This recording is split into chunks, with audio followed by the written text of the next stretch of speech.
رسول عليه الصلاة والسلام معاذ بن جبل رضي الله عنه باستلالف حديث من بلوال من كان آخر كلامه لا إله إلا الله دخل الجنة يمجرشا نققروا دنيان سيسنابت لا إله إلا الله يهون اللتسو قطتا جنة قبال أم سلمة رضي الله عنها نقرانا لك يو بالبيتو أبو سلمة يموت قزي نبياتنا عليه الصلاة والسلام الزاقب تو نبر سيقابو يو عينون فتوا غنيوت مجمر عينون لكدنولت ملسولت كذابو هلا يا الله ملك تنيا سلزا قداي سيناقروا مموتنا وقو مجوه جمروا بيتسبو سينچاچا منالواچو بنفسياتو لاي ملكام نغرن انجي دعاء تادرغو فإن الملائكة يؤمنون على ما تقولون ملائكتوش بمتادرغو دعاء لاي آمين ይላሉ ምን ይያሉ ነበር ማለት ነው ዋጥፋታችን ዋመከራችን እንደዚህ አይነት ቋንቋ ዛሬ ሰው የሚጠቀመው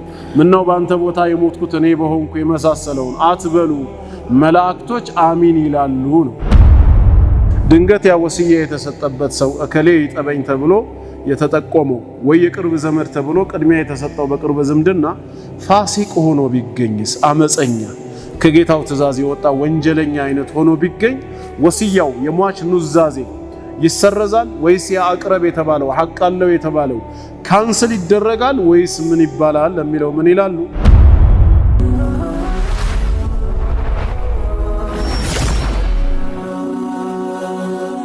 ሰብስክራይብ በማድረግ ቤተሰብ ይሁኑ أعوذ بالله من الشيطان الرجيم بسم الله الرحمن الرحيم الحمد لله رب العالمين الصلاة والسلام على رسول الله صلى الله عليه وآله وسلم أما بعد تجهيز الميت والصلاة عليه ودفنه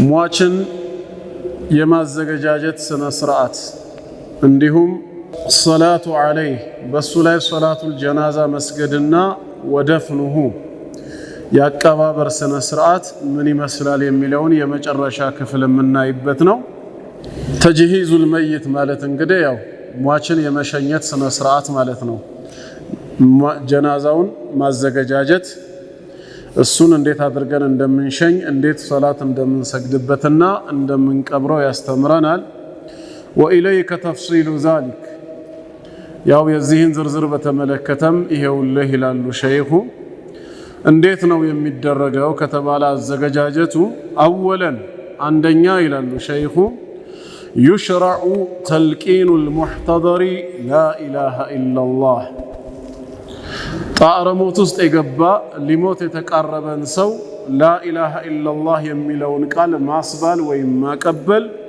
ሸሪዓዊ መሰረት አለው لقول النبي صلى الله عليه وسلم لقنوا موتاكم لا إله إلا الله موتانوቻችሁን لا إله إلا الله አስብሏቸው ተልቂን አድርጓቸው ስላሉ رواه مسلم في صحيحه إمام مسلم بصحيحه يዘገቡት ነው والمراد بالموتى في هذا الحديث በዚህ ሐዲስ ላይ ሙታን ሲባል የተፈለገው المحتضرون ጣረሞት ላይ የገቡ ወይም ለሞት የተቃረቡት ናቸው وهم النسم من ظهرت عليهم أمارات الموت يموت ملكت بالنسو لا يمتايباتشو يهونو مالتنا ይሄ የመጀመሪያው ነጥብ ነው ይሆናል ማለት ነው እስልምና የሞተን ሰው መቅበር ብቻ ሳይሆን እንደሌላ እምነት ተከታይ የሚያስተምረው ከሞት በፊት ሊሞት አካባቢ ሲቃረብ ከዚህ በኋላ ምን አይነት ስርዓት ሊደረግለት እንደሚገባ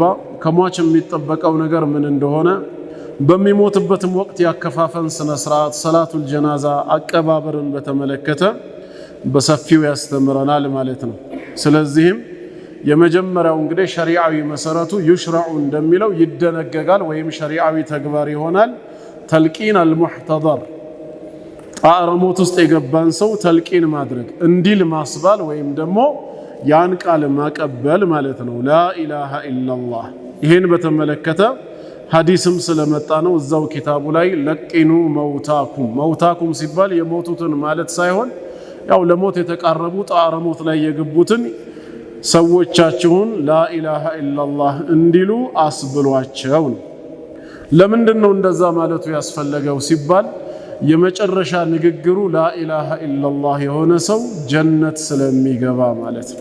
አላህ ከነሱ ያድርገን። ረሱል ዓለይሂ ሰላቱ ወሰላም ሙዓዝ ብኑ ጀበል ረዲየላሁ ዐንሁ ባስተላለፈው ሐዲስ ምን ብለዋል? መን ካነ አኺሩ ከላሚሂ ላኢላሃ ኢላላህ ደኸለል ጀና። የመጨረሻ ንግግሩ ዱንያን ሲሰናበት ላኢላሃ ኢላላህ የሆነለት ሰው ቀጥታ ጀነት ገባ። የሚቀጣም ከሆነ ተቀጥቶ ጀነት መግባቱ አይቀርም ከዛ በፊት በሰራ ወንጀል፣ ካልሆነም የጌታውን ምህረት አግኝቶ ጀነት ይገባል ማለት ነው ምንም ቅጣት ሳያገኘው። እንዲሁም በሌላ ሐዲስ ዑስማን ረዲየላሁ ዐንሁ ባስተላለፈው ረሱል ዓለይሂ ሰላቱ ወሰላም ምን ይላሉ? መን ማተ ወሁወ ያዕለሙ አን ላ ኢላሃ ኢላላህ ደኸለል ጀና።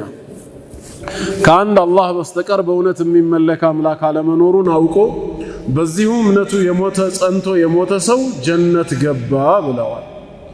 አቢ ዘርን አልጊፋሪ ረዲየላሁ ዐንሁም ደግሞ ባስተላለፈው ሐዲስ ከነቢያችን ዓለይሂ ሰላቱ ወሰላም እንደሰማው ምናሉ መልእክተኛው ቃል አታኒ ጅብሪሉን መልአኩ ጅብሪል ዓለይሂ ሰላም እኔ ዘንድ መጣና ፈበሸረኒ አበሰረኝ መልካም የምስራችን ነገረኝ። ምን ብሎ?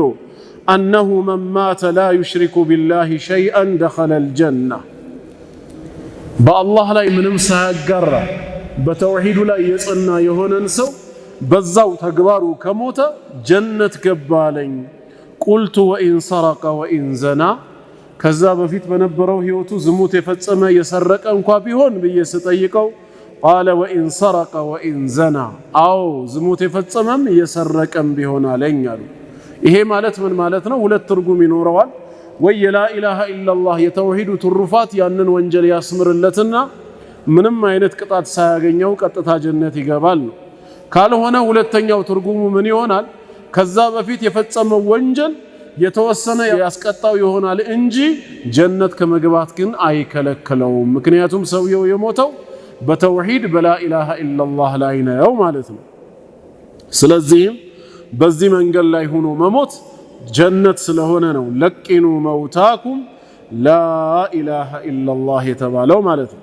ከይፍየቱ ተልቂን እንዴት ነው ላኢላሃ ኢላላህ የምናስብላቸው ለሞት የተቃረቡ ሰዎችን ሲባል እዚህ ቦታ ሸይኹ ምን ይላሉ? ሁለት አይነት ነው ይላሉ። ተከታተሉ በደንብ። አንደኛው ወኢን ካነ አልሙሕተደሩ ሙሽሪከን፣ ለሞት የተቃረበው አካል ካፊር ቢሆንስ ያ ዘመዳችን ሙሽሪክ ቢሆን እስልምና ውስጥ የሌለ ሰው ከሆነ ፈኢነሁ ዩእመሩ ቢቀውሊ ላኢላሃ ኢላላህ፣ ላኢላሃ ኢላላህ በል ተብሎ ነው ትእዛዝ የሚሰጠው። ይሄ ሙስሊም ላልሆነ አካል ሲሆን ነው። ወየዱሉ ዐለይሂ ማ አኽረጀሁ አልቡኻሪዩ ወሙስሊሙን ፊ ቂሰቲ ወፋቲ አቢ ጣሊብን፣ የነቢያችን ዓለይሂ ሰላቱ ወሰላም አጎት አባ ጣሊብን በተመለከተ ቡኻሪና ሙስሊም በዘገቡት ቂሳ ውስጥ እሱ ዘንድ መጥተው ያ ዐሚ ቁል ላኢላሃ ኢላላህ ከሊመተን ኡሓጁ ለከ ቢሃ ዒንደላህ፣ ነገ አላህ ዘንድ አማላጅ እንደሆነህና እንከራከርልህ ላኢላሃ ኢላላህ የምትለዋን ቃል በልልኝ አጎቴ ሆይ ሲሉ ሙስሊም ላልሆነ ሰው ላኢላሃ ኢላላህ በል ተብሎ ትእዛዝ እንደሚሰጠው እንረዳለን ማለት ነው። ግን ያ ለሞት የተቃረበው ሰው ሙስሊም ከሆነስ ነው። ሙስሊም ከሆነ ማዘዝ ደረጃ አይደረስም። አጠገቡ ብቻ ሆኖ አላህን ማውሳት በቂ ነው። ሟች አጠገብ ላይ ሆኖ ያ የሚያስታምመው አካል ወይ የቤተሰብ አካል ላኢላሃ ኢላላህ ላኢላሃ ኢላላህ የሚሉ ከሆነ ቢማዕነ ተዝኪር እያስታወሱት ነው ማለት ነው። ምናልባት ያንን ተብሎ ማስታወስ የማይችል ከሆነ በል ተብሎ ማዘዙም ምንም ችግር የለውም ነው። ይህን በተመለከተ አነስ ብን ማሊክ ረዲየላሁ ዐንሁ እንደነገረን አነ ረሱለላህ ሰለላሁ ዐለይሂ ወሰለም ዓደ ረጁለን ሚነል አንሳር፣ ከአንሳር ከመዲና ሰዎች የሆነ አንድን ሰው ሊጎበኙ ገቡ የአላህ መልእክተኛ። ፈቃለ ከዛም ምን አሉት? ያ ኻል አሉት። ያው እዚኛ እንደተለምዶ ቋንቋ ወንድሜ የተለያየ አይነት ነገር እንደምንጠቀመው እሳቸውም ያ ኻል አጎት ሆይ አሉት። የክብር ቋንቋ መጠሪያ ነው። ቁል ላኢላሃ ኢላላህ ላኢላሃ ኢላላህ በላሉት። ፈቃለ አኻል አም ዐም፣ ኻል ነው ወይስ ዐም ሲላቸው ፈቃለ በል ላ በል ኻል ቁል ላ ኢላሃ ኢላላህ ሲሉት ቃለ ፈኸይሩን ሊ አን አቁለ ላ ኢላሃ ኢላላህ ላ ኢላሃ ኢላላህ ማለቴ ለኔ የተሻለ ነውን ሲላቸው ፈቃለ ነብዩ ሰለላሁ ዐለይሂ ወሰለም ነዓም አዎን አሉት። ከዚህ ተነስተን እንግዲህ ላ ኢላሃ ኢላላህን ሙስሊም ላልሆነ ሰው በል ብሎ ማዘዝና ማስታወስ ይገባናል። ሙስሊም ለሆነ ሰው አጠገቡ ከተዘከረ ብቻ በቂ ነው። የማያስታውስ ማይመለስ ከሆነ እሱም በል ይባላል ማለት ነው። ፈኢን ተከለመ አልሙሕተደሩ ባዕደሃ ቢከላም ያ ለሞት የተቃረበው ሰው ላኢላሃ ኢላላህ ካለ በኋላ ተመልሶ የዱንያ ንግግርን ቢናገርስ ካልሞተ ማለት ነው። ሰዓቷ ካልደረሰችና የዱንያ ንግግርን የተናገረ ከሆነ ፈዩዓዱ ተልቂኑሁ ተልቂኑ አሁንም መደገም አለበት። ላኢላሃ ኢላላህ እንዲል ማለት ነው። ለምን ሊየኩነ አኺሩ ከላሚሂ ሚነ ዱንያ ላኢላሃ ኢላላህ ከዱንያ የመጨረሻ ንግግሩ ላኢላሃ ኢላላህ እንዲሆን ማለት ነው። ከዛው ጋር በተያያዘ መልኩ ሸይኹ ምን ይላሉ? ይሄን ማብራሪያ የሚሰጡት ወየንበጊ ሊመን የጅሊሱ ዒንደ አልሙሕተደሪ ጣረሞት አካባቢ የገባ ሰው አጠገብ የሚቀመጡ የሚያስታምሙ የቤተሰብ አካላት ወይ ዘመድ ወይ ጓደኞችም ይገባቸዋል ምን ማድረግን አን የድዑ ለሁ ወላ የቁሉ ኢላ ኸይረን ለሱ ዱዓ ሊያረጉለት መልካም ነገር እንጂ ሌላን ላይመኙለት። አላህ ሊቀጣህ ነው እንዴት ሊያደርግህ ነው ሳይሆን ኢንሻአላህ አላህ ይምራሃል ምህረቱ የሰፋ ጌታ ነው ላንተ ኸይር ነው ምንመኘው በማለት እንደዚሁም ዱዓ ሊያደርጉለት ነው የሚገባው። ለሐዲስ ኡሙ ሰለማ ረዲየላሁ ዐንሃ ኡሙ ሰለማ ረዲየላሁ ዐንሃ ነግራናለች። ያው ባለቤቷ አቡ ሰለማ የሞተ ጊዜ ነብያችን አለይሂ ሰላቱ ወሰላም እዛ ገብተው ነበር። ሲገቡ ያው አይኑን ፈጦ አገኙት። መጀመሪያ አይኑን እንዲከደኑለት መለሱለት። ከዛ በኋላ የአላህ መልእክተኛ ስለዛ ጉዳይ ሲናገሩ መሞቱን አውቀው መጮህ ጀመሩ። ቤተሰቡ ሲንጫጫ ምን አሏቸው? በነፍስያችሁ ላይ መልካም ነገርን እንጂ ዱዓ አታድርጉ። ፈኢነል መላኢከተ ዩአሚኑነ ዐላ ማ ተቁሉን መላእክቶች በምታደርጉት ዱዓ ላይ አሚን ይላሉ ነው። ምን እያሉ ነበር ማለት ነው? ዋ ጥፋታችን፣ ዋ መከራችን። እንደዚህ አይነት ቋንቋ ዛሬ ሰው የሚጠቀመው ምነው በአንተ ቦታ የሞትኩት እኔ በሆንኩ የመሳሰለውን አትበሉ። መላእክቶች አሚን ይላሉ ነው። ስለዚህ የመላእክት ደግሞ ዱዓ ተቀባይነት ስላለው በነፍስያችሁም ይሁን በሟች ላይ መልካምን እንጂ ሌላን አትናገሩ። ኢዛ ሐደርቱሙል መሪድ አሉ ረሱል ሰለላሁ ዐለይሂ ወሰለም አንድ ህመምተኛ ጋር ከቀረባችሁ አዊል መይት ወይም ሟች ከሆነ ፈቁሉ ኸይረን መልካም ነገርን ተናገሩ። ፈኢነል መላኢከተ ዩአሚኑነ ዐላ ማ ተቁሉን መላእክቶች በምትናገሩት ነገር አሚን ይላሉና ብለዋል መልእክተኛው ማለት ነው። እና አወለን በሚለው በዚህ ዙሪያ ያው መልእክቱ ይሄንን ይመስላል ማለት ነው። ታኒየን ወደ ኪታባችን ስንመለስ ሁለተኛው እርምጃስ አሁን የመጀመሪያው ገብቶናል አይደል? ሟች ላኢላሃ ኢላላህ እንዲል ማስባሉ ማለት ነው። ከዛስ ታኒየን ሁለተኛ ተየቀነ መውቱሁ መሞቱ የተረጋገጠ ጊዜ በሆስፒታል በሐኪም ቤት ከሆነም ያው በዶክተሮቹ ንግግር በቤትም ከሆነ በልምድ እንደሚታወቀው የሞተ ሰው ምን ይሆናል በሚለው ያ የታመመ አካል መሞቱ ከተረጋገጠ ኡግሚضت አይና አይኖቹ ይከደናሉ። የመጀመሪያው እርምጃ ምንድነው የሚሆነው? አይኖቹ ይከደናሉ። ወሹደ ሊህያ ወሹደ ይጋጠማሉ ሊህያ መንጋጨላዎቹ በዚህ ጋርና በዚህ ጋር ያለው ማለት ነው ከአፉ ጋር ክፍተት እንዳይኖረው ይከደናሉ። ሊውሩድ ሱነቲ ቢዛሊክ ይህንን ጉዳይ በተመለከተ ከረሱል አለይሂ ሰላቱ ወሰላም የመጣ ሱና ስላለ ለምንድነው ያስ የሚደረገው ወደሚለው ስንመጣ ያው ከሱና ማስረጃ መኖሩን እናያለን። የቀደሙ ሐዲስ ነው። دخل رسول الله صلى الله عليه وسلم على أبي سلمة ዘንድ የአላህ መልእክተኛ ገቡ። وقد شق بصره አይኑ እንደዚህ ተከፍቶ ፈጦ ነበር ማለት ነው። ከዛም فأغمده በእጃቸው ሁለቱንም ከደኑና ثم قال ምን አሉ? إن الروح ሰው ሕያው የሚሆንባት ሩህ إذا قبض በታዘዘው መልአክ በኩል የተያዘች ጊዜ ከሰውነት ስትወጣ ተቢዐሁ البصر አይን ይከተለዋል አሉ። ለዛ ነው ፈጦ የሚቀራው ማለት ነው። ስለዚህ ምን መሆን አለበት? ሁለቱ አይኖቹ ይመለሳሉ ማለት ነው። እንደዚሁም ደግሞ ሁለቱ መንጋጨላዎቹ ይከደናሉ። አንድም ውሃ በሚታጠብ ጊዜ እንዳይገባበት ነው። ሌላም አዋራ የመሳሰለው ነገር ወደ ውስጥ እንዳይገባ መዘጋት ስላለበት ነው ማለት ነው። በዚህ መልኩ እርምጃ ይከናወናል ነው። ይሄም ግልጽ ነው። ቀለል ያለ ስለሆነ። ቀጣዩስ ثالثا ሶስተኛ የጂቡ ዋጅብ ይሆናል ግድ ይላል ተግሲሉ الميت المسلم ሟቹ ሙስሊም ከሆነ የሞተን ሙስሊም ማጠብ ገላው ሊታጠብ ዋጅብ ይሆናል። ኢላ ሲቀር ብቻ ያ ሙስሊም ምን የሆነ ሲቀር አን የኩነ ሸሂደን ሰማዕት የሆነ ሲቀር እሱም ማተ ፊል ማዕረከቲ ነው። ሸሂድ ሲባል ብዙ አይነት ሹሃዳዎች አሉ በዚህ ኡማ ውስጥ። ባህር ውስጥ ገብቶ ሰምጦ የሞተ ሸሂድ ነው። በሆድ ህመም በሽታ የሞተ ሸሂድ ነው። ሆዱን ወይም ጎኑ ተወግቶ የሞተ ሸሂድ ነው። ግን እዚህ ጋር የተፈለገው የትኛው ሸሂድ ነው? ማተ ፊል ማዕረከቲ በጦር ሜዳ የኢስላምን ባንዲራ ከፍ አድርጎ ለማውለብለብ ከኢስላም ጠላቶች ጋር እየታገለ የሞተ ከሆነ እንዲህ አይነቱ ሸሂድ ግን እሱ ሲቀር ፈኢነሁ ላ ዩገሰሉ አይታጠብም፣ ወላ ዩሰላ ዐለይህ ሶላቱል ጀናዛን በሱ ላይ አይሰገድበትም። በል እንደውም ዩድፈኑ ይቀበራል ፊ ቲያቢሂ በዛው በለበሰው ልብሱ ሌላ ከፈን ሳይሆን የሚዘጋጅለት እዛው በለበሰው ልብሱ ይቀበራል። ሊአነ ነቢይ ሰለላሁ ዐለይሂ ወሰለም ምክንያቱም የአላህ ነቢይ ለም ዩገሲል አላጠቡም ቀትላ ኡሁድን የኡሁድ ዘመቻን ሟቾች አላጠቧቸውም። ወለም ዩሰሊ ዐለይሂም በእነሱም ላይ ሶላቱል ጀናዛ አልሰገዱባቸውም ማለት ነው። ከዛ ተነስተን ሸሂድ ብቻ ሲቀር ማለት ነው ሌላው ሁሉ ሙስሊም እስከሆነ ድረስ ምን ይሆናል?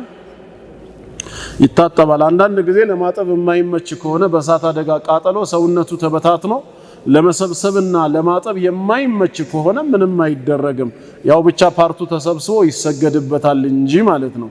ካልሆነ በስተቀር ግን ማንኛውም ሙስሊም ወንድም ይሁን ሴት ሊታጠብ ሐቅ አለው። ይሄም ዋጅብ ነው። ይህንን በተመለከተም ያው ማስረጃ አለ። አብዱላህ ኢብኑ አባስ ስለ አንድ ሰው መሞት አንስተው የተናገሩት ነብያችን ሰለላሁ ዐለይሂ ወሰለም ያው ከእንስሳው ላይ ወድቆ መሬት ረግጣው ነበር የገደለችው።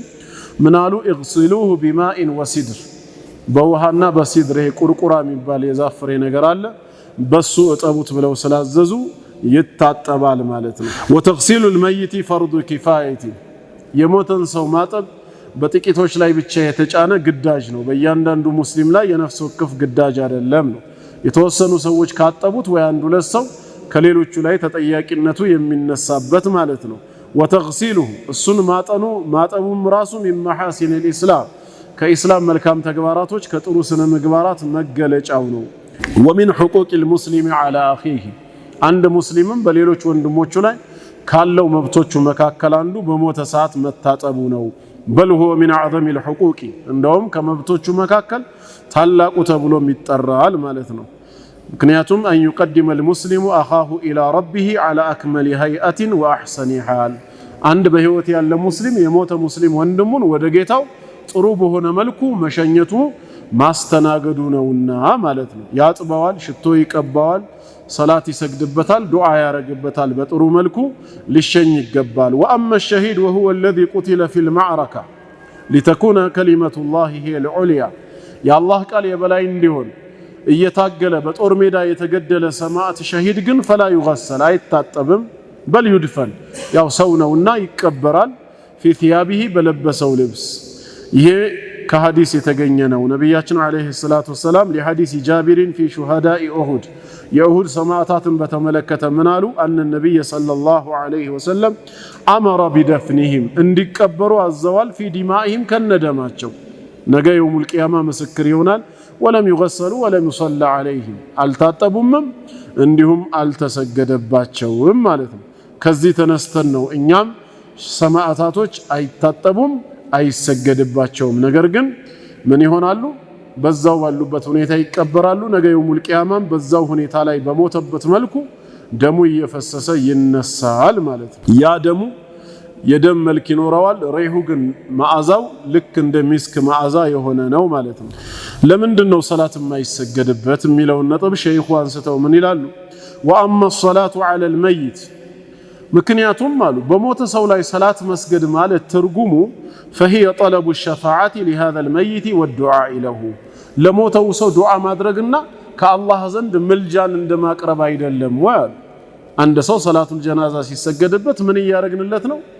ዱዓ ያረግንለት ነው ምልጃም ያቀረብን ነው اللهم اغفر له وارحمه እያልን ያ ነው واما الشهيد شهيد የሆነ ሰው ግን فهو يشفع يوم القيامه للآخرين ገና يوم القيامه ከሱ ውጭ ላሉት 70 እስከሚደርሱ ወደ 70 ለሚደርሱ ቤተሰቦቹ ሁሉ ያማልዳል አይደለም ወይ እዚህ ማዕረግ ደረጃ ላይ እኮ የደረሰ ነው واستغنى بشهادته عن شفاعة الآخرين له ሌሎች ለሱ ከሚያረጉለት ዱዓና ለሱ በሚያረጉለት ሸፋዓ እሱ ራሱ ሸሂድ መሆኑ አብቃቅቶታል ገና ለሌሎቹ እስከ 70 ለሚደርሱ ዝርያዎቹ የማማልድ ስልጣን ሁሉ ተሰጥቶታል ነው ግልጽ ነው ከዚህ አንፃር ነው ብለው ሸይኹ ያብራራሉ ነው ጥሩ ሶስተኛው ነጥብ አሁንም ግልጽ ነው አይደለም መታጠቡ ዋጅብ እንደሆነ በወንድሞቹ ላይ ያለ ሐቅ እንደሆነ ሸሂድ ብቻ ሲቀር ብለናል ራቢዓን እንዴት ነው የሚታጠበው ወደሚለው ልንገባ ነው ሲፈቱ غسل الميت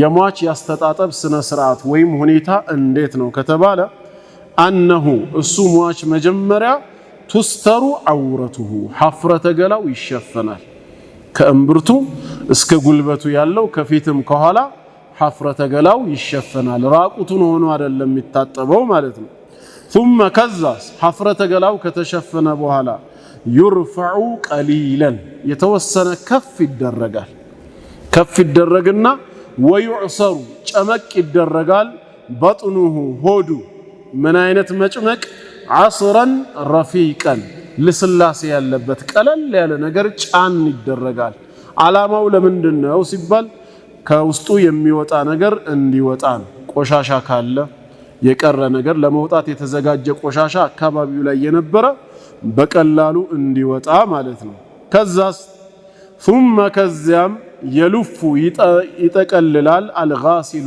አጣቢው አስክሬኑን የሚያጥበው አካል ይጠቀልላል على يده በእጁ ላይ خرقة ጨርቅን በጣሽ ጨርቅን በእጁ ላይ ይጠቀልላል ጨርቅ ካላገኘም አው ወይንም نحوها ያን የመሳሰለው እንደ ጓንት የመሳሰለው ነገር በእጁ ያጠልቃል ከዛስ فينجيه بها በሱም ይሄ ጓንት ወይ ጨርቅ በተቀለለበት እጁ فينجيه استنجاء ያደርገዋል ያጥበዋል ማለት ነው ቦታውን ቆሻሻውን በማስወገድ የእስቲንጃ ስነ ስርዓት حفرة ገላውንም ከኋላ ቆሻሻ መውጫውንም እስቲንጃ ያደርግለታል ثم كذاس እስቲንጃ ካረገለት በኋላ يوضئه ውዱእ ያስደርገዋል ያንን ሟች ምን አይነት ውዱእ ውዱእ الصلاه ለከኛ ለሰላት የምንጠቀመው ውዱእ ያንኑ ሟችንም በዛ መልኩ ውዱእ ያስደርገዋል ثم كذاም يغسل رأسه ራሱን ማጠብ ይጀምራል አሁን ከገላ ተጥበት በፊት ሁለት ነገር ተካሂዷል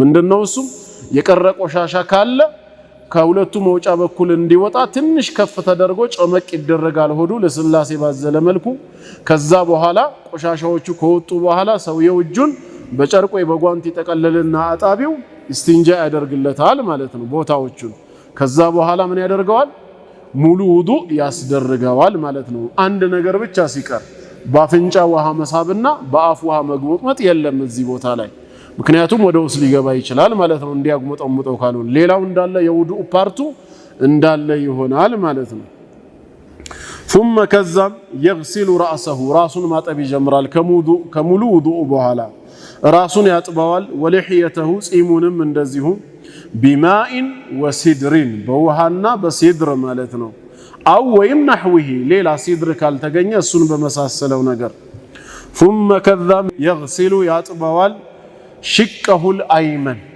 የቀኝ ጎኑን ከሱ ነው የሚጀምረው የቀኝ ጎኑን ሙሉውን ያጥባዋል ثم الأيسر ከዛ ደግሞ ወደ ግራ ይመጣና በግራ በኩል ያለውን ጎኑን ሙሉውን ያጥባዋል ሙሉ ትጥበት ተካሄደ ማለት ነው አንድ غسل ثم كذام يغسله በድጋሚ ያጥባዋል كذلك ልክ እንደዚሁ መጀመሪያ እንዳጠበው በድጋሚ مرة ثانية ለሁለተኛ ጊዜ ያጥባዋል ስንት ሆነ ትጥበቱ ሁለት وثالثة ለሶስተኛም ጊዜ ያጥባዋል ይደግመዋል ሶስት ሆነ ማለት ነው ታዲያ በእነዚህ ሶስቱም ትጥበት ደጋግሞ ሲያጥበው يمر ያሳልፋል في كل مرة በእያንዳንዱ የጥበት ስርዓት የደሁ እጁን ያሳልፋል على بطنه በሆዱ ላይ ያሻሻዋል እንደማለት ነው ሆዱን ያሻሻው ለምን አሁንም ከቀደሙ ጨመቅ ማድረግ ሌላ የቀረ የሚወጣ ነገር ካለ በእያንዳንዱ ትጥበት ሆዱን ሲያሻሻው የሚወጣ ነገር ካለ እንዲወጣ ማለት ነው። አሁንም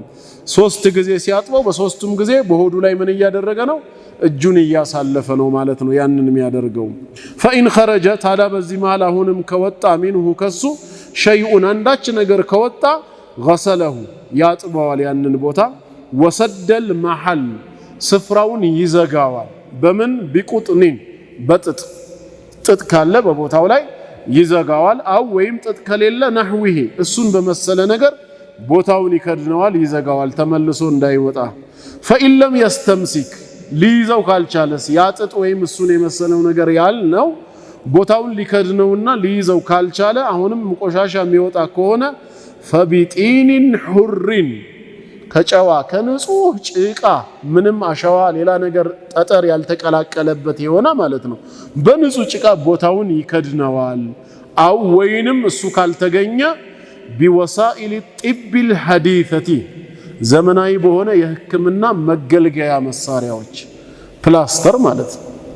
ለምሳሌ እዚሁ ላይ ከለዝቅ ይላሉ እንደ ፕላስተር የመሳሰሉ ነገሮች በእነሱ ቦታውን ይዘጋዋል ማለት ነው። ወነህዊሂ እሱንም ፕላስተርን የመሳሰሉት በእነዚያ ቦታ ይከደናል ማለት ነው። ግልጽ ነው። ከዛስ ወዩዒዱ ውዱአሁ ውዱኡን የቀድሙን ይመልሰዋል ይደግመዋል። ለምን? ውዱኡ ፈርሷላ በወጣው ነገር ምክንያት ውዱኡን ይመልሰዋል። ወኢን ለም ዩነቀ ቢሰላሲን እስከ ስንት ነበር ይታጠባል ያልነው? 3 ነበር አይደል? ወኢን ለም ዩነቀ ያልጠራ ነገር ካለስ ቢሰላሲን በ3 ትጥበት ዚደ ይጨምራል አጣቢው ኢላ 50 እስከ 5 ሊያደርሰው ይችላል። ካልሆነም አው ኢላ 70 ወይንም እስከ 7 ሊያደርሰው ይችላል። ከዛ በኋላስ ثم ከዚያም ينشفه ያደራርቀዋል ሰውነቱን ቢثوبን በልብስ በጨርቅ ያደራርቀዋል። ويجعل ከዛም ያደርጋል አጥይበ ጢብ ሽቶን في مغابنه በመጋቢኖቹ በሁለት ጉልበቶቹ መገጣጠሚያ በሁለት እጆቹ ክርን ወደ ብብቱ አካባቢ ማለት ነው በእነሱ ላይ ሽቶን ያርከፈክፍበታል ማለት ነው። ወመዋዲዕ ሱጁዲሂ ሱጁድ የሚያደርግባቸው ቦታዎቹ ላይም እንደዚሁ በእነሱም ላይ ሽቶን ያርከፈክፍበታል። ወኢን ጠየበሁ ኩለሁ ሙሉ ሰውነቱንስ እንዳለ ሽቶ ቢቀባው ካነ ሐሰን መልካም ነው፣ ይሄ ምንም ክፋት የለውም ነው። ካልሆነ ቅድም የተባሉት ፓርቶች ወዩጀሚሩ አክፋነሁ ከፈኑንም ደግሞ ምን ያደርገዋል? ተጅሚር ያደርገዋል፣ ያጫጭሰዋል። ቢልበኹር በቡኹር ማለት ነው፣ ያጥነዋል፣ ያውደዋል ከፈኖቹን የሚለብሰውን። ወኢን ካነ ሻሪቡሁ ያሟች የሆነ ከሆነ ምን የሆነ ሻሪቡሁ ቀድሞ ቀመስ የሚባለው ይሄ ማለት ነው። ምን የሆነ ከሆነ ወአው አዝፋሩሁ ወይም ጥፍሮቹ የእግሩና የእጁ ጠዊለተን የረዘሙ ከሆነስ ምን ያደርገዋል? አኸዘ ሚንሃ የተወሰነ በልክ ይይዛል ይቆርጣል ማለት ነው። ከቀድሞ ቀመሱ ጺሙን አይደለም፣ ይሄን ቀድሞ ቀመሱን ወይ የእጅና የእግሩ ጥፍሮቹ ረዝመው ከሆነ ይቀንሰዋል። ወኢን ተረከ ዛሊክ ሳይቀንሰው ቢተወውም ፈላ ሐረጅ ችግር የለውም ነው፣ ግድ አይደለምና እንደማለት ነው። ወላ ዩሰርሑ ነገር ግን አያበጥርም፣ ሸዕረሁ ጸጉሩን አያበጥረውም። ጸጉር አይበጠርም። ምን ሊሆን ይችላል? ሊወልቅ ይችላል የተወሰኑ ጸጉሮች፣ ጸጉሩ አይበጠርም። ወላ የሕሊቁ አይላጨውም፣ ዓነተሁ በብብቱ ስር ወይም በብልቱ ዙሪያ ያሉ ጸጉሮችን አይላጫቸውም። ወላ የኽቲኑሁ አይገርዘውም፣ ብልትንም መግረዝ አይቻልም። ለምን? ሊዐደም ደሊል ዐላ ዛሊክ ለዚህ ጉዳይ ምንም ማስረጃ ስለሌለው። ወልመርአቱ ሴት ደግሞ ከሆነች ያቺ ሟች ዩዝፈሩ ሸዕሩሃ ጸጉሯ ይጎነጎናል። ሰላሰተ ቁሩኒን በሶስት ጉንጉን ተደርጎ ይጎነጎንና ከዛ ወዩስደሉ ይለቀቃል። ሚን ወራኢሃ ወደ ኋላ 3 ቦታ ተከፍሎ ተጎንጉኖ ወደ ኋላ ይለቀቃል ማለት ነው። እንግዲህ የከፈን ልብስ ከማልበሳችን በፊት የሟች ያስተጣጠብ ስነ ስርዓት ባጭሩ ይሄን ይመስላል ነው። ግልጽ ነው አይደል?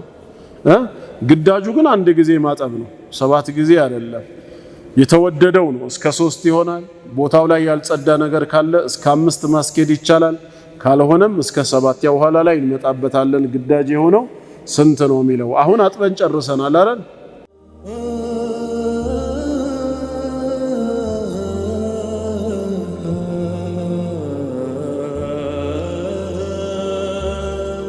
ኻሚሰን አምስተኛውስ ምን ሆነ ሲባል ተክፊኑል መይት ሟችን የመከፈን ስነ ስርዓት ካጠብነው በኋላ ምን እናልብሰው ተክፊኑል መይት ሟችን መከፈንን በተመለከተ አልአፍضሉ በላጩ ምንድነው ከተባለ አን ይከፈነ الرجل ሰውየው ወይም ወንድ ከሆነ መከፈኑ ነው في 3 أثواب በሶስት ልብሶች ነው በስንት በሶስት ልብሶች ቢዩድን ተወዳጁም ነጭ በሆኑ ሶስት ልብሶች ይከፈናል ليس فيها የሌለበት ቀሚስ የሌለበት ወላ ኢማመቱን ጥምጣም የሌለበት በሶስት ብትን ጨርቆች እንደማለት ነው ከማ ፉዒለ ቢነብይ ሰለላሁ ዐለይሂ ወሰለም ልክ ነብያችን ሰለላሁ ዐለይሂ ወሰለም ላይ እንደተደረገው ቀሚስም እንደዚሁም ደግሞ ጥምጣም ያልሆነ በሶስት ብትን ጨርቅ ሲባል ሶስቱንም አዘጋጅተን በአንዴ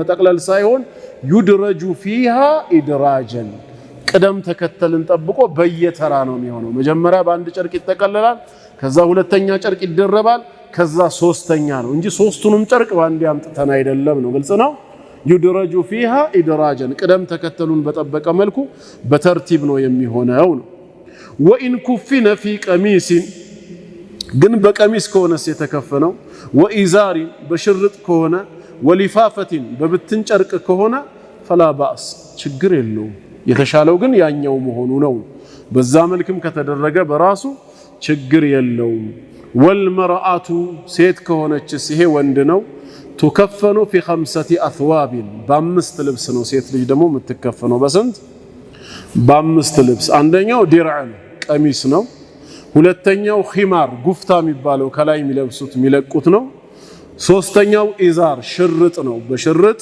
የቀሩት ሁለቱ ወሊፋፈተይን ሁለት ብትን ጨርቆች በእነዚህ ማለት ነው አንድ ላይ ስንት ሆኖ አምስት ይሆናሉ ማለት ነው በቀሚስ በጉፍታ በሽርጥና በሁለት ብትን ጨርቆች አምስት ይሆናል ማለት ነው ወይከፈኑ ሰብዩ ህፃን ወንድ ከሆነስ እሱ ይከፈናል في ثوب واحد በአንድ ልብስ ካልበቃው ግን ኢላ 3 أثواب እስከ 3 ልብሶች በሚደርስ ማለት ነው ይከፈናል وتكفن الصغيرة ህፃን የሆነች ሴት ትከፈናለች في قميص ولفافتين በአንድ ቀሚስና በሁለት ብትን ጨርቆች ይከፈናሉ والواجب ዋናው ግዳጁ في حق الجميع በእያንዳንዳቸው ላይ በወንድም በሴትም ላይ ثوب واحد አንድ ልብስ ነው ግዳጁ ምን የሚያረግ ከሆነ ያ አንድ ልብስ يستر جميع الميت ሟች ሙሉ አካሉን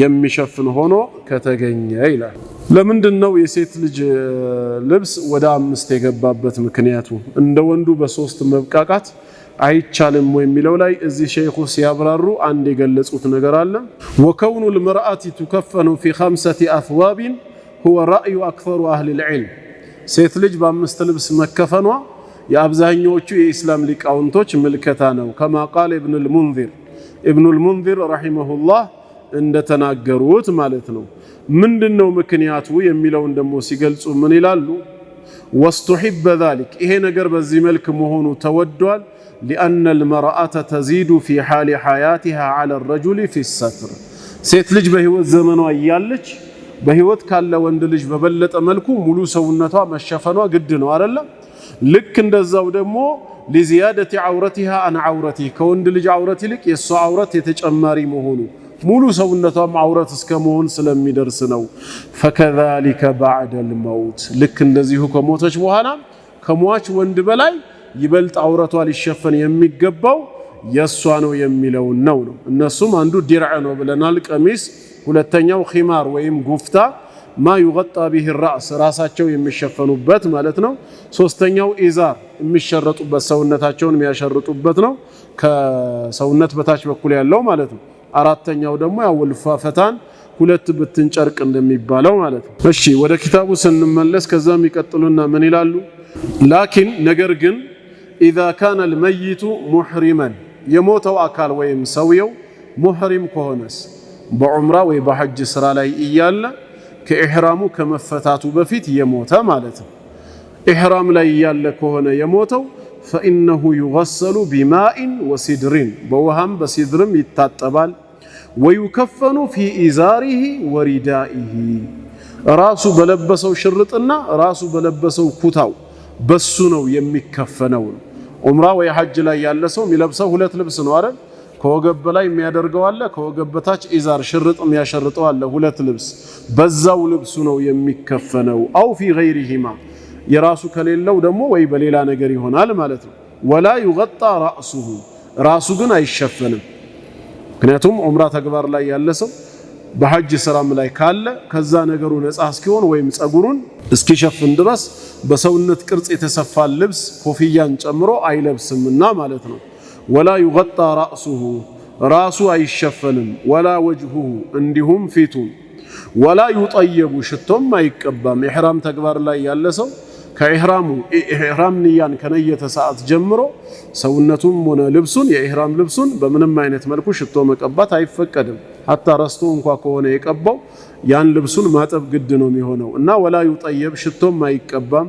لانه يبعث يوم القيامه ምክንያቱም ይሄ ሙህሪም ነገ يوم القيامه ይቀሰቀሳል ሙለቢያን لبيك اللهم لبيك لبيك لا شريك لك لبيك إن الحمد والنعمة لك والملك لا شريك لك إيالا بزاونو تكبارو أمرا سرا لا يهونو ميكسكسو الله ين خير يوفقه سلازي إيه يدرج اللتمنو كما صح بذلك الحديث عن رسول الله صلى الله عليه وسلم كنبياتنا عليه الصلاة والسلام سيهونو يتجني حديث سلالة وإن كان المحرم امرأة ياتي يموتچوا بإحرام تكبار لا يالج የሞተችዋ ሴት ከሆነች ደግሞ ኩፊነት ትከፈናለች ከغيرها ልክ እንደ ሌሎች ሴቶች ማለት ነው የተለየ ነገር አይደረግም ነገር ግን ወላኪን እሷ لا تطيب ሽቶም አትቀባም ولا يغطى وجهها ፊቷም አይሸፈንም بنقاب በኒቃብ ማለት ነው ያው ሙህሪም ሆነች ሴት ኒቃብ አትለብስም እንደዚሁም ولا يداها ሁለት እጆቿንም ቢቁፋዘይን በጓንቶች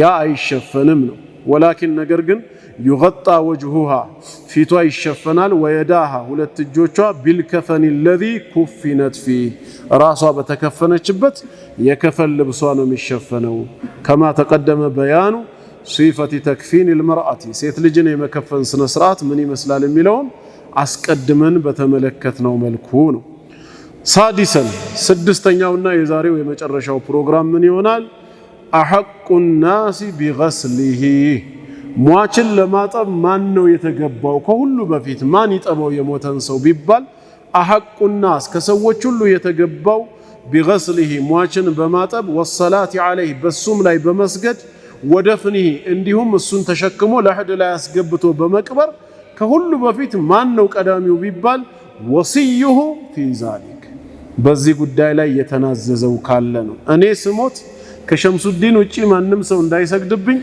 ወይ ከከሌ ውጪ ማንንም ሰው እንዳይቀብረኝ ማንንም ሰው እንዳይከፈነኝ ካለ ሸምሱዲንን ጠርቶ በህይወት ካለ የዛኔ እሱ ሊሰግድበት ሊከፍነው ወይንም ደግሞ ሊያጥበው ይገባል ነው የመጀመሪያው ባለመብት ወሲዩ ነው ሰውየው የተናዘዘለት ካለ ነው ያ ወሲይ የተናዘዘለት ከሌለ ወይንም ደግሞ እሱ ተናዞ ካልሆነስ ቀጣይ ባለመብት ማን ይሆናል ثم ለአቡ ወላጅ አባት ይሆናል ልጁን በመከፈን የተገባው ነው ثم الجد ከዛ በኋላስ እኔ ነኝ ባለመብት ካለ ከአባት ቀጥሎ አያት ወደ ላይ ከፍ ይላል ثم ከዛስ الأقرب የቅርብ ዘመድ فالأقرب የቅርብ እየተባለ በመራቅ ረገድ የቅርብ ዝምድና ያለው አካል ይጠራል من العصبات في حق الرجل የወንድን ማንነት በተመለከተ በስጋ ዝምድና የሚገናኛቸው እነሱ ባለመብት ይሆናሉ ነው ሌላው ማጠብ አይችልም ሳይሆን የተገባ የሚባሉት ወይም ቅድሚያ የሚሰጣቸው እነዚህ ናቸው ለማለት ነው ወለአውላ بغسل المرأة ሴት ልጅስ በማጠብ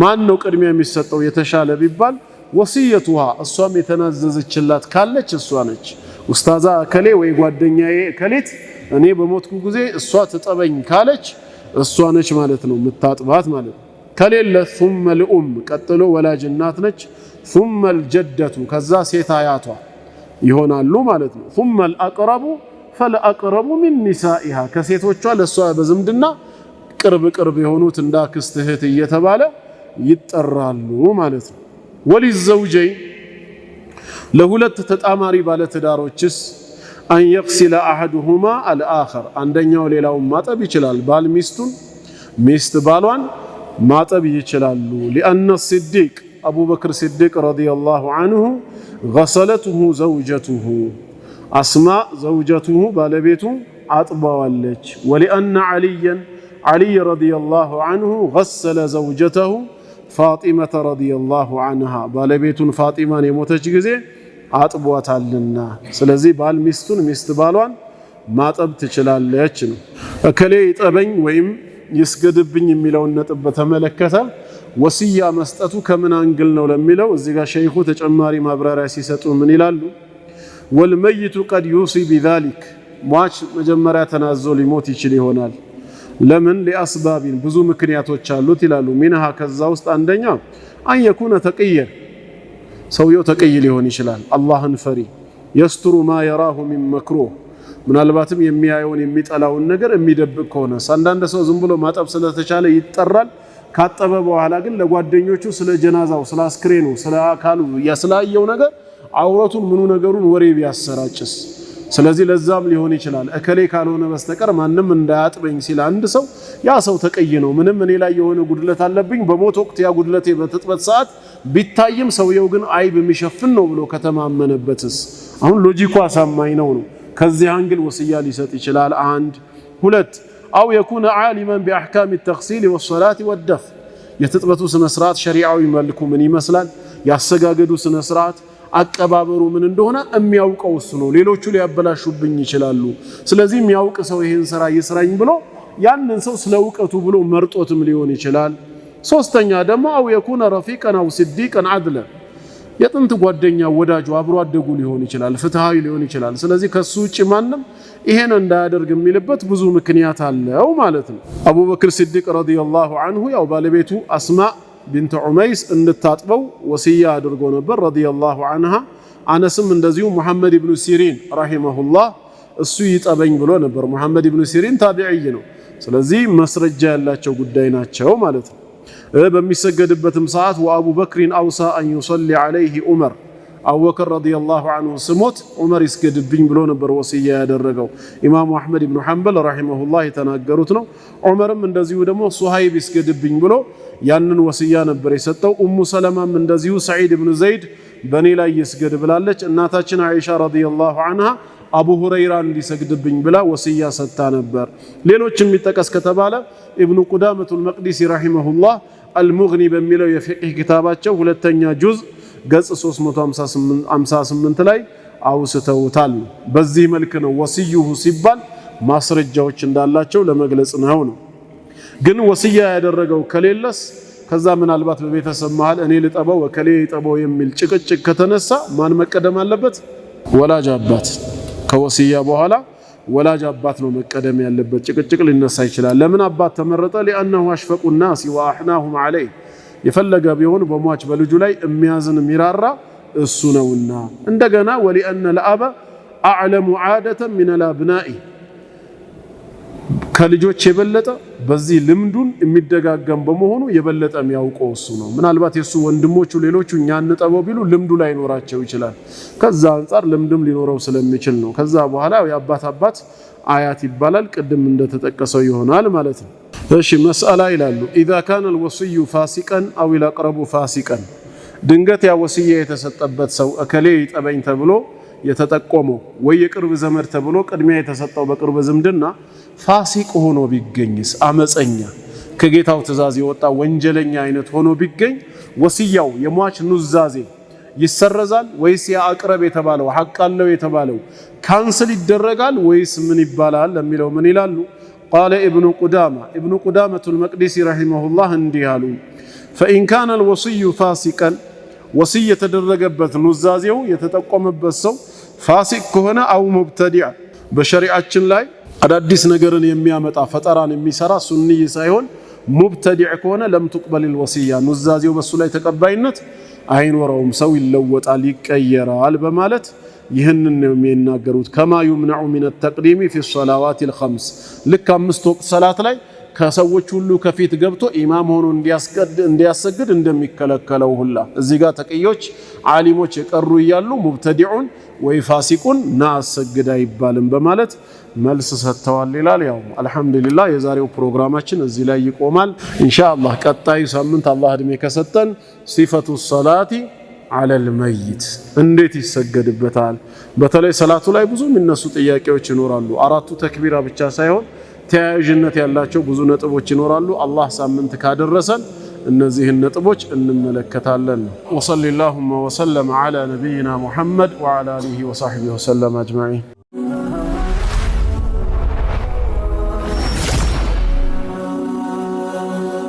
ሰብስክራይብ በማድረግ ቤተሰብ ይሁኑ።